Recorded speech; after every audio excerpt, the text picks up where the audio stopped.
ನೀವೇನಾದರೂ ನಿಮ್ಮ ನಾಯಲ್ಲಿ dandruff ಇಶ್ಯೂನ face ಮಾಡ್ತಾ ಇದ್ರೆ ಈ ವಿಡಿಯೋ ಕಂಪ್ಲೀಟ್ ನಿಮಗಾಗಿನೇ. ಈ ಡ್ಯಾಂಡ್ರಫ್ನ ನೀವು ಯಾವ ರೀತಿ ಕಂಟ್ರೋಲ್ ಮಾಡ್ಬೋದು, ಇಲ್ಲ ಯಾವ ರೀತಿ ಬರ್ತಾ ಇದೆ ಅಂತ ನಿಮಗೆ ಗೊತ್ತಿಲ್ಲ ಅಂದರೆ ಅದಕ್ಕೂ ಮುಂಚೆ ನಮ್ಮ ಪೇಜ್ನ ಫಾಲೋ ಮಾಡಿಲ್ಲ ಅಂದರೆ ಫಾಲೋ ಮಾಡ್ಕೊಳ್ಳಿ. ನಿಮ್ಮ ಪೆಟ್ಸ್ ಹಾಕಿರೋಂಥ ಫ್ರೆಂಡ್ಸ್ಗೆ ಶೇರ್ ಮಾಡೋದು ಮಾತ್ರ ಮರಿಬೇಡಿ. ಮೊದಲು ನೀವು ಡ್ಯಾಂಡ್ರಫ್ ಅಂದರೆ ಏನು ಅಂತ ನೋಡೋದಾದ್ರೆ, ಈ ಸ್ಕಿನ್ ಏನಿರುತ್ತೆ ಇದರಲ್ಲಿ ಎಕ್ಸೆಸಿವ್ ಡೆಡ್ ಸ್ಕಿನ್ ಸೆಲ್ಸ್ ಇರುತ್ತಲ್ಲ, ಅದೇ ಡ್ಯಾಂಡ್ರಫ್ ಆಗೋದು. ಇದು ಯಾಕೆ ಜಾಸ್ತಿ ಆಗುತ್ತೆ ಅಂತಂದರೆ, ನೀವು ನಾರ್ಮಲ್ ಆಗಿ ಡಾಗ್ ಶಾಂಪೂನ ಯೂಸ್ ಮಾಡ್ತಿರಲ್ಲ, ಮತ್ತು ಬೆಕ್ಕಲ್ಲೂ ಅಷ್ಟೇ, ಬೆಕ್ಕಿಂದು ಕೂಡ ಅದರದ್ದೇ ಆದಂಥ ಶಾಂಪೂಗಳು ಬರ್ತಾ ಇರುತ್ತೆ.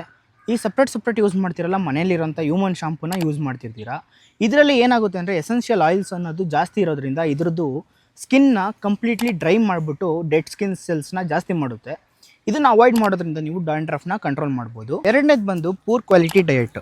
ಸ್ಟ್ಯಾಂಡರ್ಡ್ ಕಿಬಲ್ಸ್ನ ಯೂಸ್ ಮಾಡ್ತಿರ್ತೀರಾ, ಅಂದರೆ ಪೆಡಿಗ್ರೀಸ್ನ. ಈ ಪೆಡಿಗ್ರೀಸಲ್ಲಿ ಒಮೆಗಾ 3 ಮತ್ತು ಒಮೆಗಾ 6 ಜಾಸ್ತಿ ಇರೋದಿಲ್ಲ, ಮತ್ತು ಇರೋದೇ ಇಲ್ಲ. ಇದೇನಾಗುತ್ತೆ ಅಂದರೆ ಫಸ್ಟ್ ಡ್ರೈ ಫುಡ್ ಆಗಿರೋದ್ರಿಂದ ಡ್ರೈ ಸ್ಕಿನ್ನ ಉಂಟು ಮಾಡಿ ಜಾಸ್ತಿ ಡ್ಯಾಂಡ್ರಫ್ನ ಕ್ರಿಯೇಟ್ ಮಾಡುತ್ತೆ. ಈ ಡ್ಯಾಂಡ್ರಫ್ನ ನೀವು ಯಾವ ರೀತಿ ಕಂಟ್ರೋಲ್ ಮಾಡ್ಬೋದು ಅಂತ ನೀವು ಕೇಳೋದಾದ್ರೆ, ನಿಮ್ಮ ನಾಯಿ ಡಯಟಲ್ಲಿ ಒಮೆಗಾ 3 ರಿಚ್ ಇರೋಂಥ ಆಯಿಲ್ನ, ಅದರಲ್ಲಿ EPA ಮತ್ತು DHA ರಿಚ್ ಇರೋಂಥದ್ದು ಅಂದರೆ ಜಾಸ್ತಿ ಇರೋಂಥದ್ದನ್ನ ತಗೊಂಡು ಆ್ಯಡ್ ಮಾಡೋದ್ರಿಂದ ಈ ಸ್ಕಿನ್ ರಿಲೇಟೆಡ್ ಇಶ್ಯೂ, ಅಲರ್ಜಿ ಆಗಿರ್ಬೋದು, ಡ್ಯಾಂಡ್ರಫ್ ಆಗಿರ್ಬೋದು, ಕಂಪ್ಲೀಟ್ಲಿ ಕಡಿಮೆ ಆಗುತ್ತೆ. ಆದಷ್ಟು ಮೆಡಿಕೇಟೆಡ್ ಶಾಂಪೂನ ಯೂಸ್ ಮಾಡಿ. ಯಾವಾಗಲೂ ನಿಮ್ಮ ನಾಯಿನ ಹೈಡ್ರೇಟ್ ಆಗಿರೋಕ್ಕೆ ಟ್ರೈ ಮಾಡಿ, ಮತ್ತು ಹ್ಯೂಮಿಡಿಟಿ ಜಾಸ್ತಿ ಇರುತ್ತವ ಬಿಡಕ್ಕೆ ಹೋಗ್ಬೇಡಿ.